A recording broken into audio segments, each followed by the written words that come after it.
गुरुः साक्षात् परब्रह्म तस्मै श्रीगुरवे नमः। ॐ सहनाववतु सहनौ भुनक्तु सह वीर्यङ्करवावहै तेजस्विनावधीतमस्तु मा विद्विषावहै। ॐ शान्तिः शान्तिः शान्तिः। श्वेताश्वतरोपनिषद अध्याय 3 मंत्र 1। य एको जालवान् ईशत ईशिनीभिः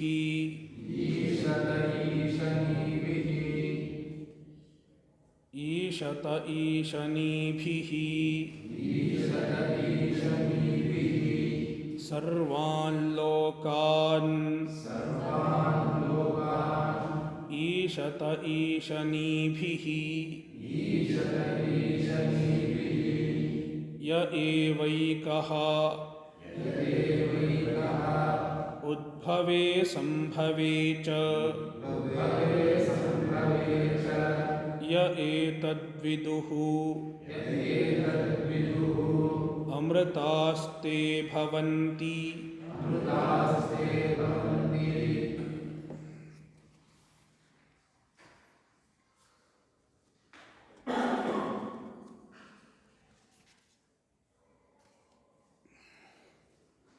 य एकः जालवान्, परमात्मा इस एकः, एकमेव अद्वितीय, one without a second,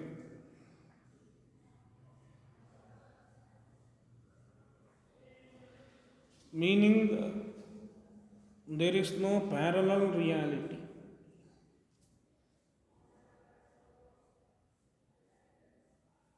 Paramatma is the only Sat. Sat means existence. There is no other Sat. Everything other than Paramatma is Asat, unreal.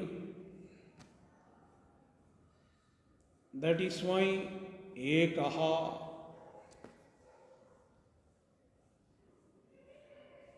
The Vedantic usage of Ekaha should be understood properly. In fact, we can write a book itself on Ekaha. There are certain very significant words that have a profound philosophical significance. For example, the word Iva. Iva means as though, like. In Vedanta, even the word Iva is of a great philosophical significance. Like, as though, Iva.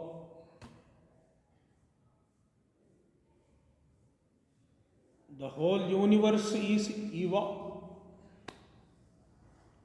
as though.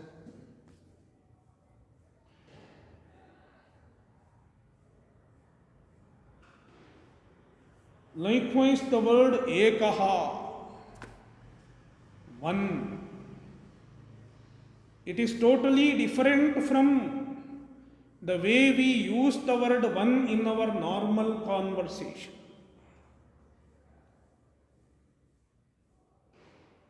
In a general sense, when we say one, we are referring to a number, a sankhya, 1, 2, 3, 4. That is how we learnt one, even as children. After 1, 2K. So 1 is a number, a sankhya.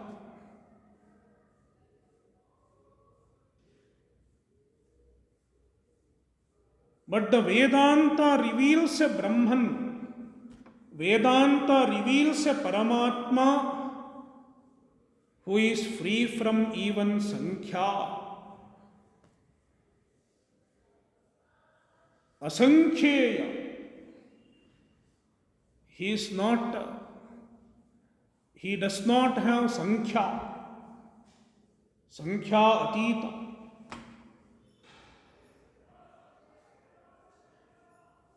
We say Paramatma is nirguna. Even sankhya is a guna. Even number is a guna, an attribute. How many? 1, 2. Number is an attribute. Anything that has number becomes countable. It is a countable entity. Even if it is 1. For example, sun, moon. How many suns? 1.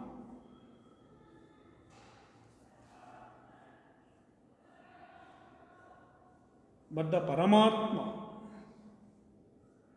being free from all attributes, is free from even number.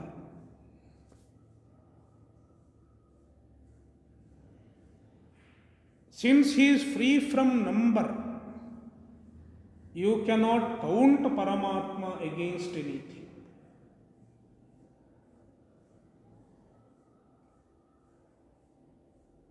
It is sankhya atita. Therefore, when we refer to Paramatma as Ekaha, it does not signify that there is one Paramatma, one countable Paramatma. Unlike one sun, one moon, etc. In this world, there are so many other objects. In addition to that, there is one sun. In addition to that, there is one moon. So, one sun plus one moon. How many? 2. Sun plus moon becomes 2. But it is not so with the Brahman. Unlike one sun plus one moon is equal to 2 objects. You cannot say one Brahman with the one table becomes 2 objects. Now you understand the difference. One sun plus one moon is equal to 2. One Brahman plus one table does not make 2. I hope you understand the concept.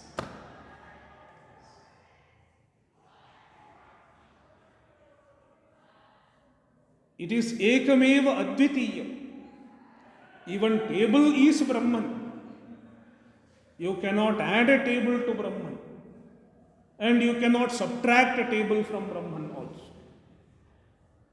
Because the very existence on the table is Brahma Eva Sadeva.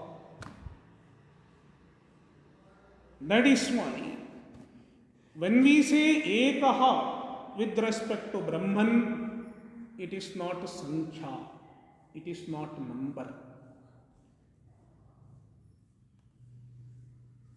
Then why do we use the word Ekaha? We are using the word Ekaha to negate all other numbers. Advaitam, there is no second.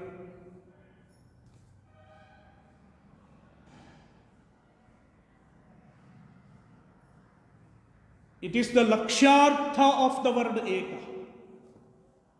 It is not vachyartha, it is lakshyartha. The lakshyartha of the word Ekaha is Advaitam. without a second.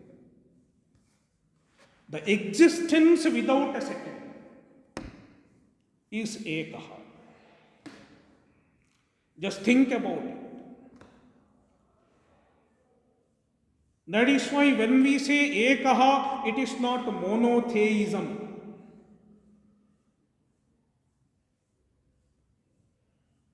The foreigners talk about a monotheism. What is monotheism? There are many things, and all these things have one God. One God in addition to many other things. Like one sun, one moon, there is one God. There is no other God. There is no other God, but there are other people. There are other objects. That is monotheism. But then the God has a number, one. That means God has an attribute, a guna. Then the God is not nirguna. See the contradictions in these things. If you think a little, you can find the fallacies.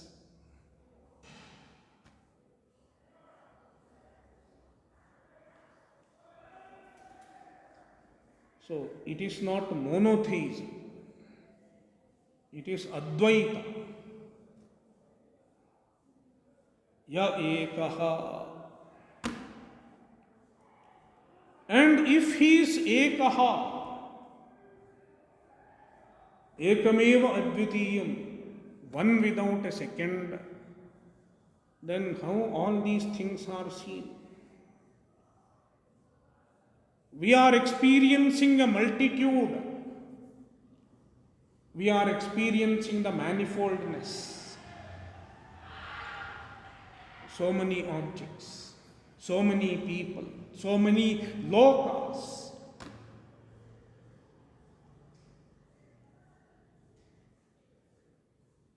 There is a duality. We are experiencing duality. Whereas the non-dual is real. The truth is non-duality. But we are experiencing duality. How do you explain the duality? In other words, how do you explain the experience of duality when non-dual alone is real?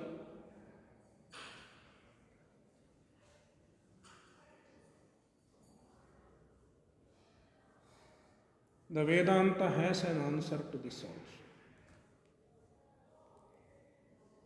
The answer is given in the very next word, Jalavan. The Paramatma has a Jala. Jala means a net.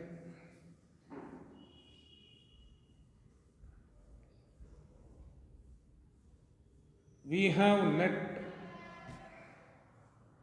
They catch fish with the net. Then there is a spider's web. It is also Jala. Spider Jala.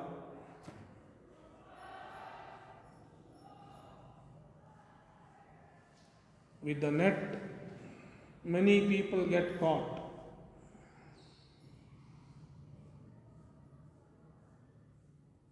Likewise, Paramatma has a Jala. And his Jala is called Maya. Maya Jala. Maya is called Jala because people get caught up. Mama Maya Duratyaya. My Maya is difficult to get rid of.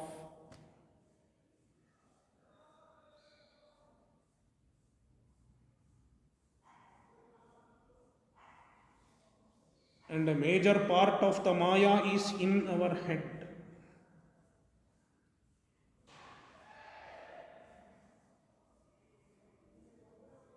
Even if we want to get out of all these Maya holds us tight.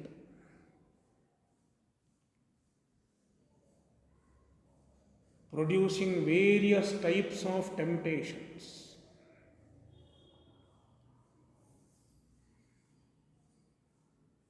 All three gunas, tamas, rajas, and sattva, all three gunas are inside.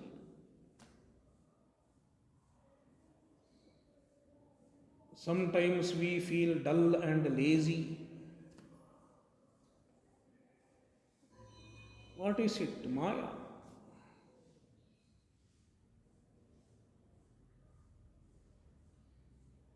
Sometimes there is strong ragadvesha, likes and dislikes.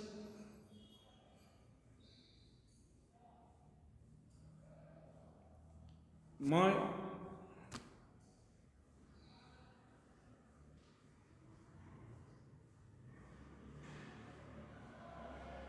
So Maya is a jala.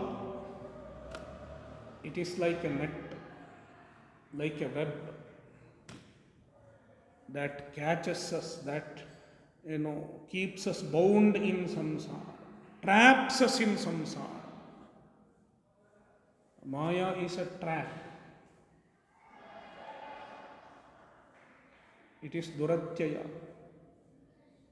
Even if you listen to Vedanta, Maya duratyaya. Many people are listening to Vedanta nowadays. In spite of listening to Vedanta, they are caught up in Maya.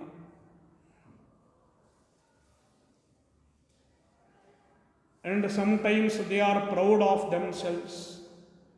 I have listened to Vedanta.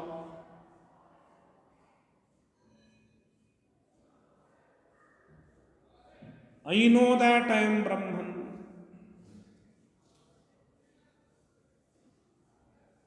They may say this, but still if you observe, you know that they are caught up in Maya. The very pride is a Maya.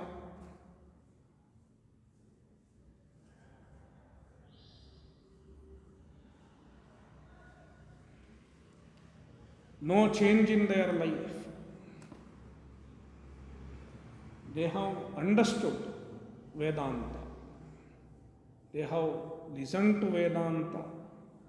They have understood it intellectually. But it does not make any difference.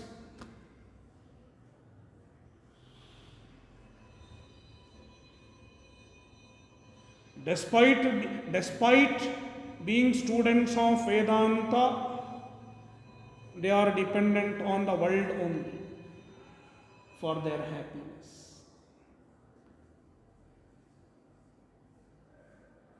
They are attached to the world. They want all the luxury, all the comfort, all the possessions,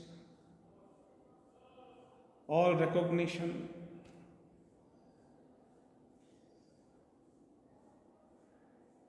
So, mama maya duratyaya.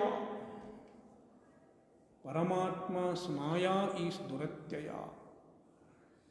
Then how to get rid of it? Bhagavan himself has given a way out. Mameva ye prapadyante mayameshtam tarantite. Take refuge at Paramatma. Hold on to Paramatma. Surrender yourself to Paramatma.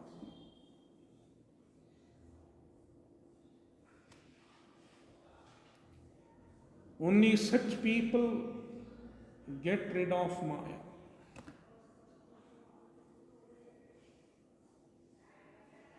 Ishvara Sharanagati, Bhakti, devotion to Ishvara. cultivating dependence on Ishvara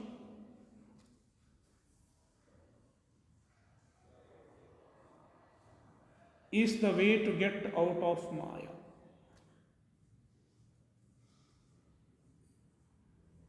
There is a story in Mahabharata. There was a yogi. He was doing a lot of yoga abhyas, meditation and kundalini, everything he did. And he got lot of yoga shakti. He was sitting under a tree and meditating one day. When he meditated, during his meditation, something fell on his head under a tree. Something fell on his head, some liquid. Then he opened his eyes and he saw everything has become dirty. He looked up and he found that there is a bird. The bird has this, it has excreted something. Bird shit. Then he got very angry. He looked at the bird with anger. Because of his yoga shakti, the bird got burnt.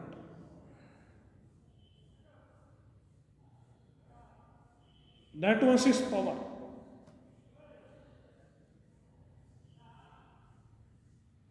He burned the bird with his yoga shakti.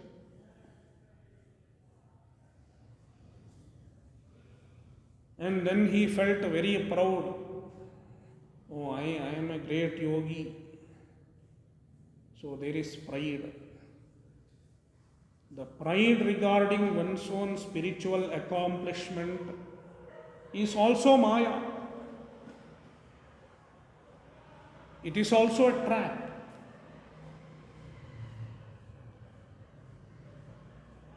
Then he was hungry, so he went for bhiksha. He went to a nearby house.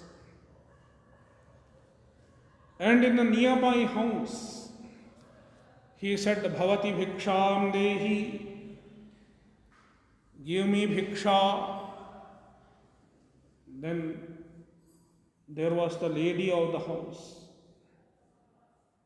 The lady of the house didn't, she was a very devout pativrata. Very much devoted to her, serving her pati. Pativrata, pativratya is a great value. Even today you can find some pativratas. Though because of the Western cultural invasion, we are losing all these values nowadays. But otherwise, in our culture, we had many pativratas. They are devoted to their serving their pati. So, this pativrata lady, she was serving her pati, her husband.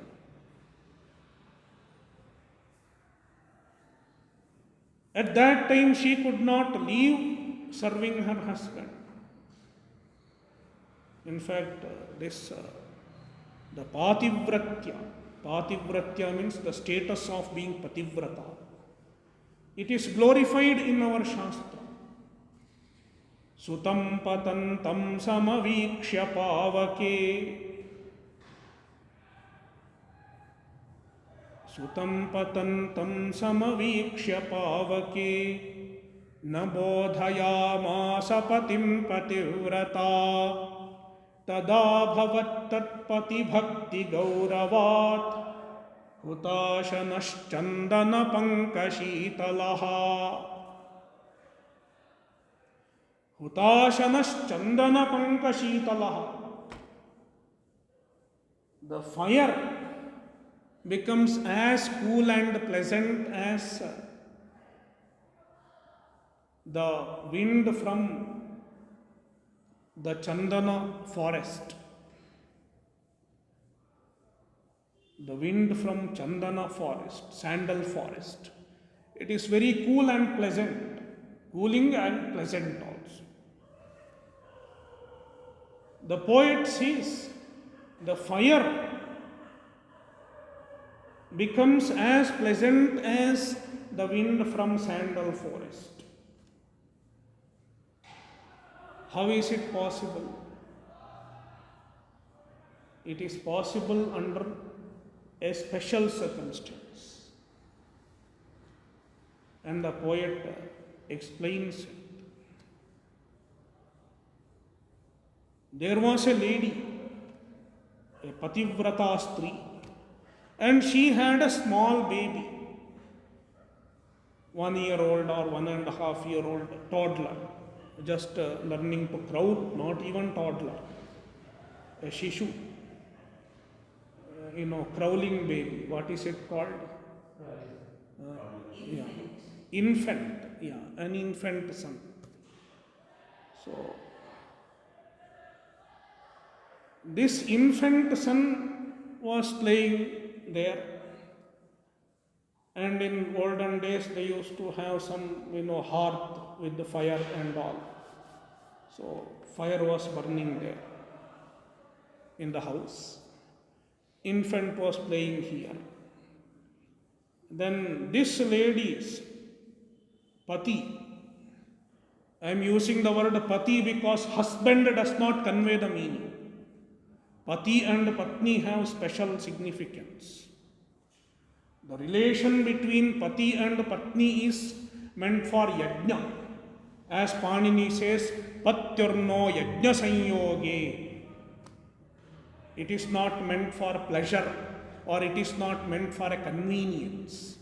It is meant for performing yajna.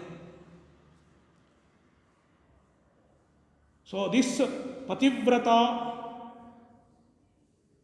her pati was resting on her laps and he was sleeping.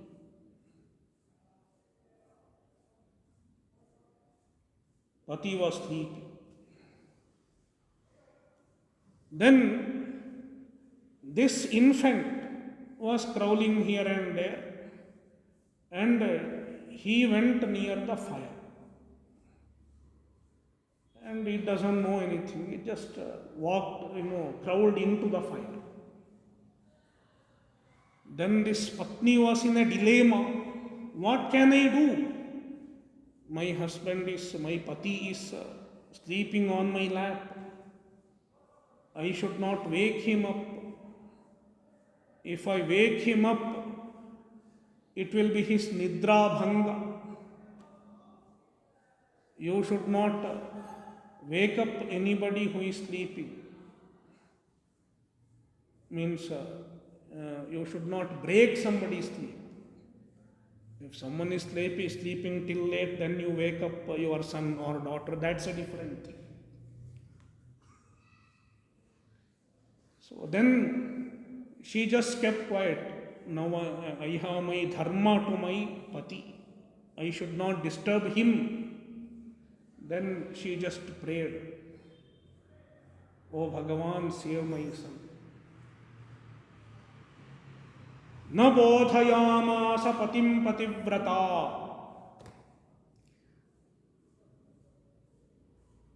tada bhavat tat pati bhakti gaurava. Then on account of her pati bhakti, her devotion to her pati, Hutashanashchandana pankashitalam, the fire did not burn this baby. The fire was pleasant to the baby and he came out of the fire. So this is a glorification of devotion to one's pati, commitment to the pati. So now coming back to our previous story.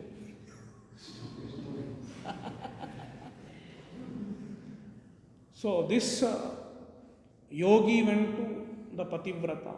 So pativrata was serving her pati. Then he called Bhavati Bhiksham Dehi. She didn't respond initially. She heard, but she didn't respond. She thought he will wait. But he was growing impatient. Bhavati Bhiksham Dehi. Then this Pativrata said, wait, I am coming. I am not like the bird whom you burnt. You cannot burn me. Then this yogi he wondered, how did this lady know that I just burnt a bird? Then later on she comes with the bhiksha after a while, after completing her seva to her pati. Then she gives bhiksha to this yogi. Then this yogi asks, how did you know all those things? Then she said, he asked, are you a yogi? Then this lady said, I am not a yogi or anything. But I am committed to my dharma, my swadharma. I have surrendered myself to Ishvara. I depend on Ishvara and do my swadharma as an offering to Ishvara.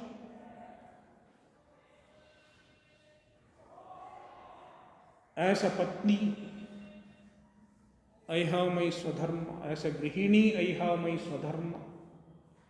I take care of my husband and children and in-laws.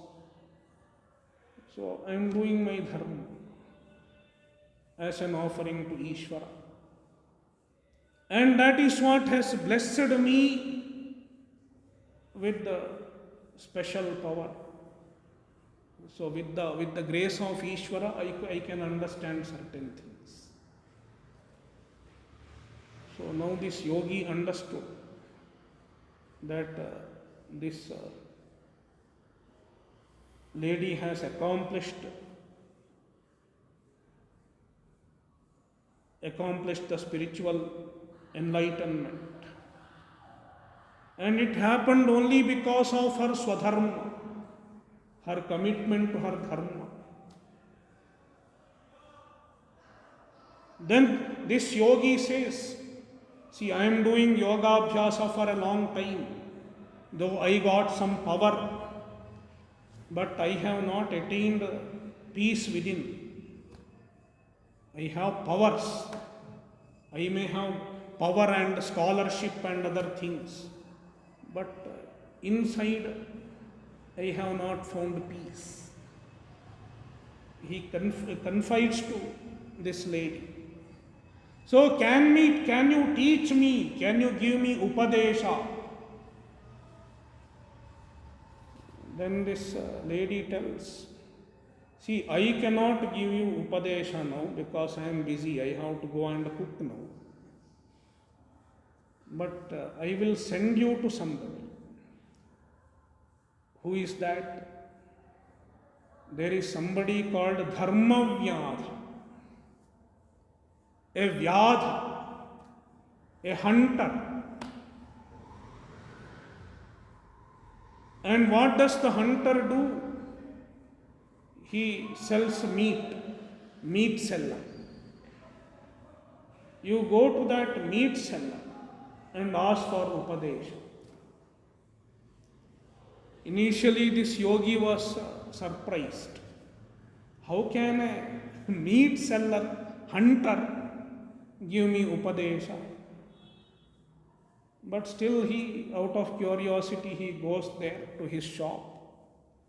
And then this Vyadha gives him Upadesh. And then the Vyadha takes him to his house and he shows his house, what he does in the house. He does his dharma, his swadharma. He is taking care of his mother and father very well. He is taking care of his wife and children very well. Doing his business.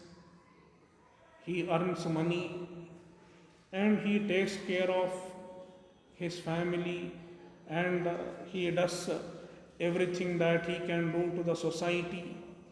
So he is doing his swadharma as an offering to Ishvara with the Ishvara Arpana Buddhi. And then he says, this is what gives me peace of mind. This is what gives me Chitta Shuddhi. So it forms a portion of Mahabharata called Vyadha Gita. It is another Gita, like Bhagavad Gita. So, what is the way out of Maya? How to get rid of the trap of Maya? Take refuge at Ishvara and do your swadharma. Do your swadharma as an offering to Ishvara.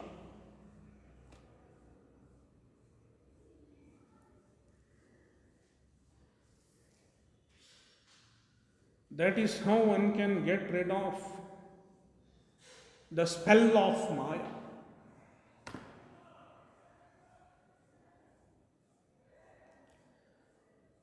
So, Mama Maya Duratyaya. So, there is a Maya Shakti. And the Maya is called Jala. Maya is a Jala and one who has the Maya is called Jalavan. Maya belongs to Paramatma. It is Paramatma's Shakti, Ishvara's Shakti.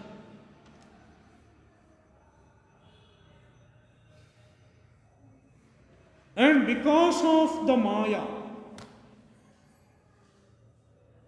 on account of his Maya, he projects the universe.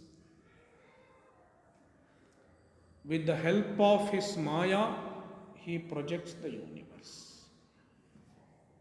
That is how one appears to be many. The manifoldness is a projection of Maya. Every name and form is a projection of Maya. Jalavan.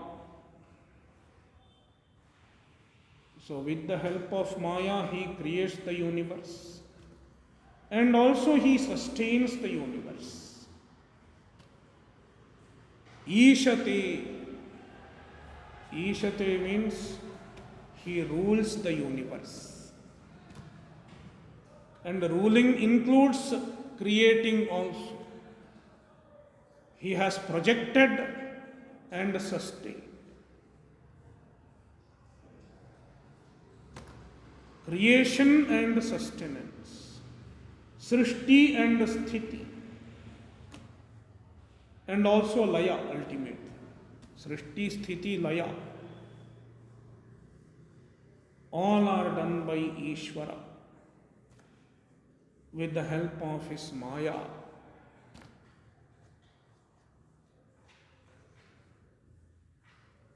Now, in order to do Srishti as well as Sthiti, one should have certain types of powers.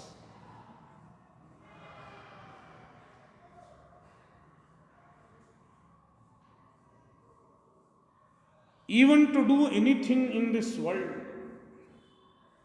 you should have certain types of powers.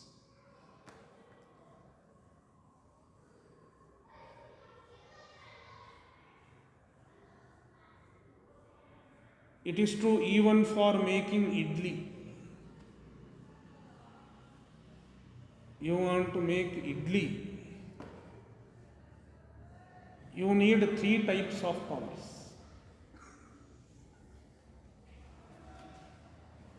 The first one is called Jnana Shakti. Knowledge as power is called Jnana Shakti.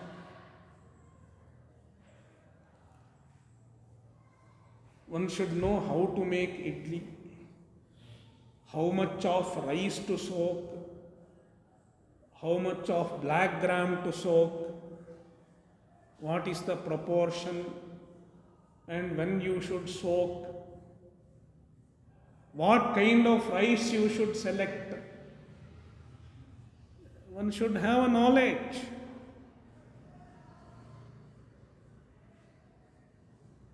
So a thorough knowledge is needed.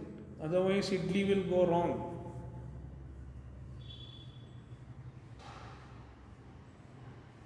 So Jnana Shakti, idli knowledge. But the knowledge alone is not enough. I should have the willpower, Ichha Shakti. I should have a will that I should make good idli. Willpower is also needed. I should make idli, not just make, I should make good and tasty idlis. It requires some special willpower. That is why many people end up making hard idlis. I am telling with my experience.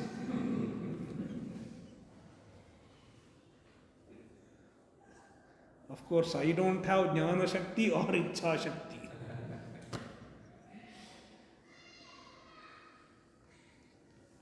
So, Ichha Shakti and then Kriya Shakti. Kriya Shakti is the power of execution. So, knowledge power, will power, and execution power. Kriya Shakti.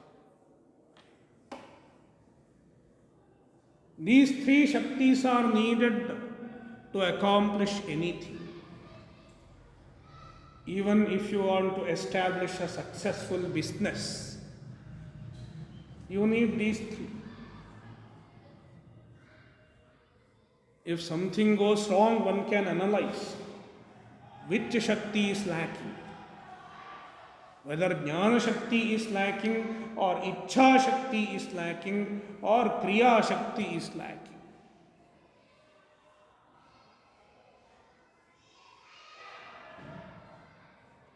So, even to make an idli, one should have Jnana Shakti, Ichha Shakti, and Kriya Shakti. Now, Paramatma has to make many lokas. Loka is like a big idli.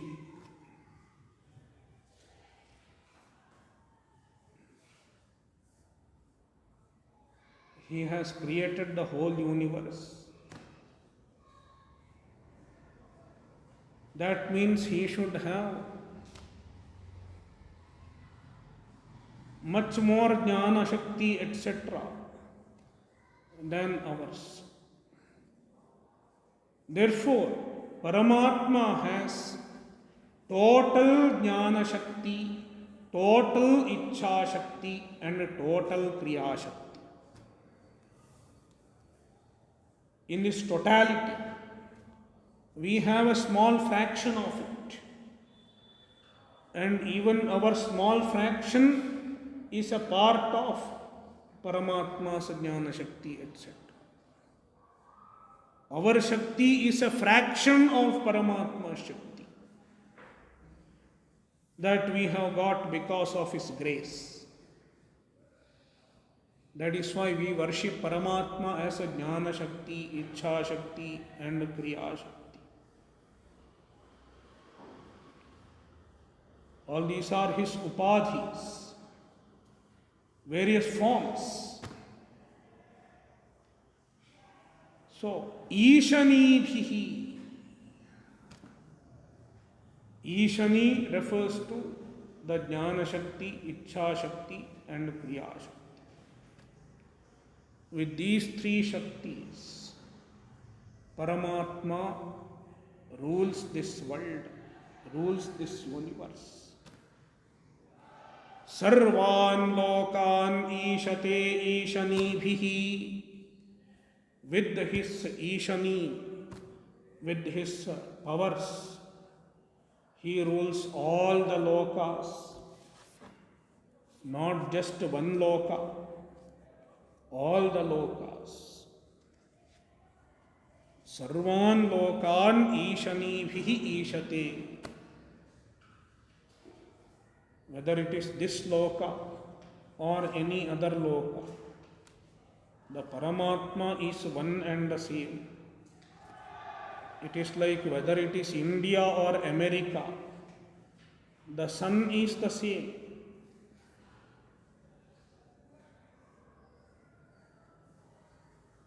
Same Surya is illumining both this land as well as another country.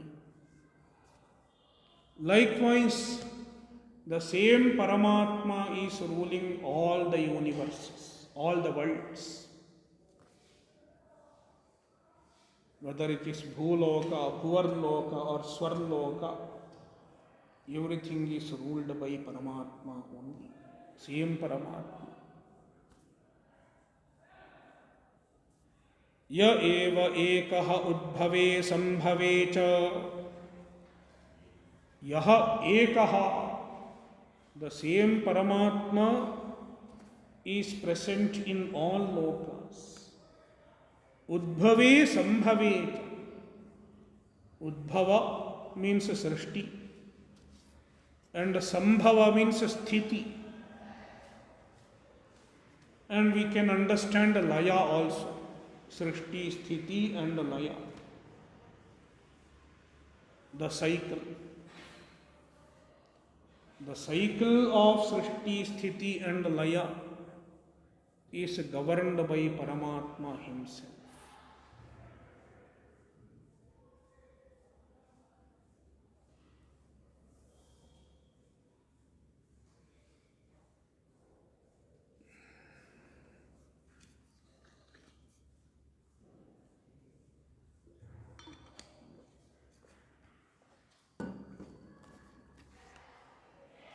य एतद्विदुरमृतास्ते भवन्ति.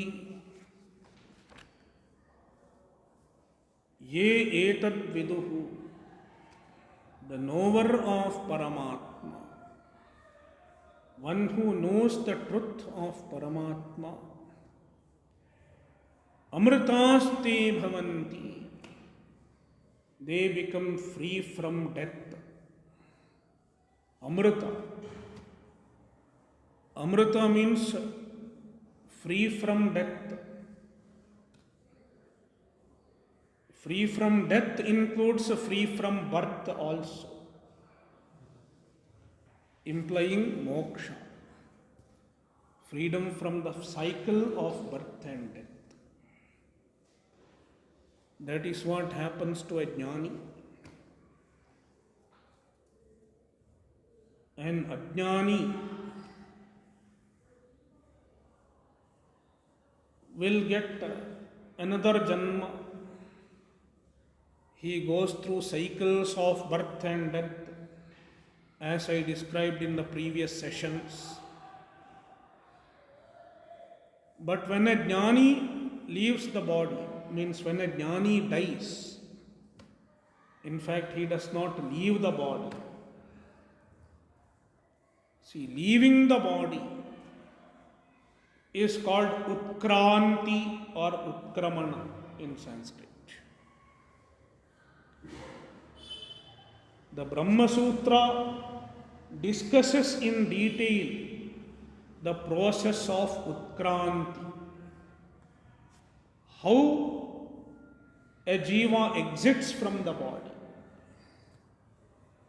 A jiva exits from the body at the time of death. And after exiting from the body, it has a gati, a journey.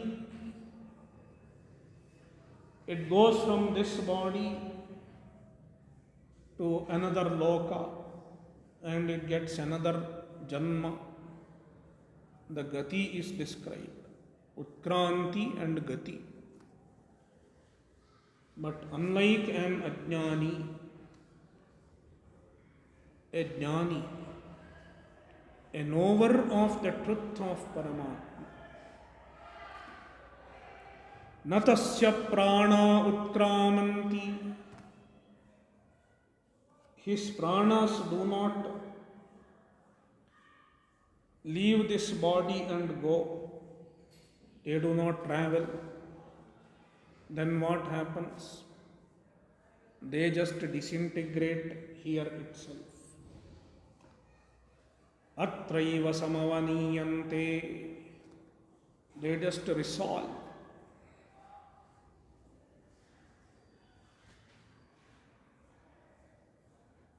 It is like some drops of water, they will flow down and join the river. Whereas some drops of water will not flow at all, they will just evaporate. Likewise, a jnani's prana, his sukshma sharira, it kind of evaporates, means it disintegrates.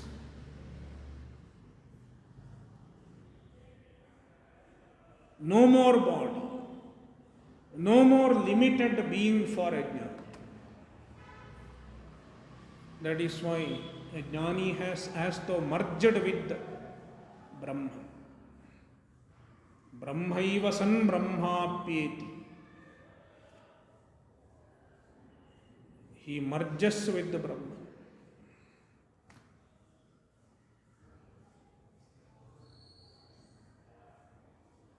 Just like the pot space merges with the space when the pot is broken.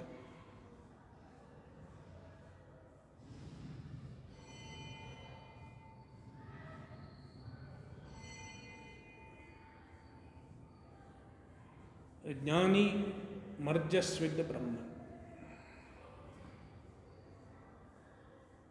Then one might ask a question, why should we worship a jnani? Like even after the death of a jnani, they build a samadhi for a sannyasi. They build a samadhi and they worship his samadhi. All these things are done in our culture, especially if he is a sannyasi. So why it is done?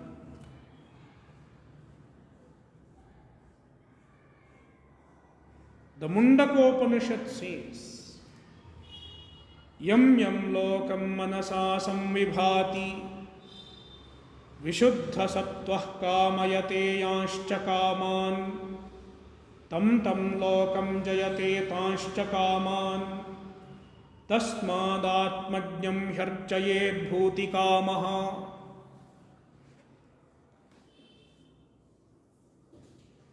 The blessing of a jnani,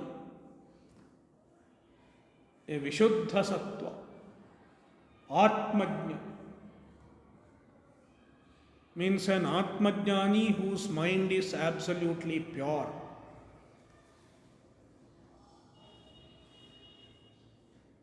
His blessing is of great power. His blessing has very great power. Because some of the acharyas say, they explain how a jnani's blessing has so much of power. When a jnani does a punya, See, even a jnani will have a sharira. And the jnani's sharira will also do punya and papa. Definitely it will do some punya karma, like in the form of teaching Vedanta, etc., or helping others. Even a jnani sharira keeps doing punya karma. Likewise, a jnani sharira will do some papa karma also, like killing a mosquito, etc. Some inevitable papas might as well happen. Now, these punya and papa are not taken by the jnani,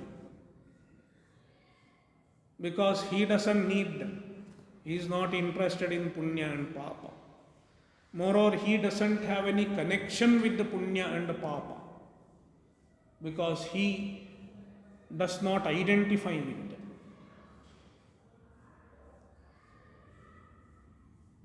For example, you give some dry fruit to the Swami.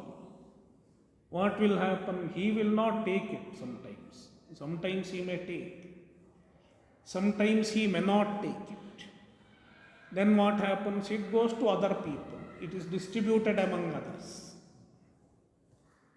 Likewise, jnani's punya and papa also get distributed. How it gets distributed? If you serve a jnani, worship a jnani, do seva to a jnani, do stuti of a jnani. Stuti means glorifying a jnani, telling others that this jnani is great, like that, something. You are, positively honoring the jnani. Then the jnani's punya goes to this person, whether he knows it or not.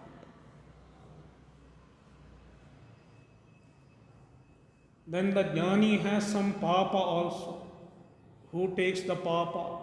Ye jnaninam nindanti, dukkha pradhanam kurvanti. Those who criticize a jnani, try to deceive a jnani, try to trouble a jnani, they will get the papa. Therefore, Mundakopanishad says, Tasmad atmadhyam hyarchayed bhuti kamaha. Therefore, one who wants prosperity, bhuti kamaha, if you want prosperity, either material prosperity or spiritual prosperity, worship the atmadhya, worship the jnani, serve the jnani, and get his blessings. That is why in our culture people try to do their best to serve a jnani or to worship a jnani.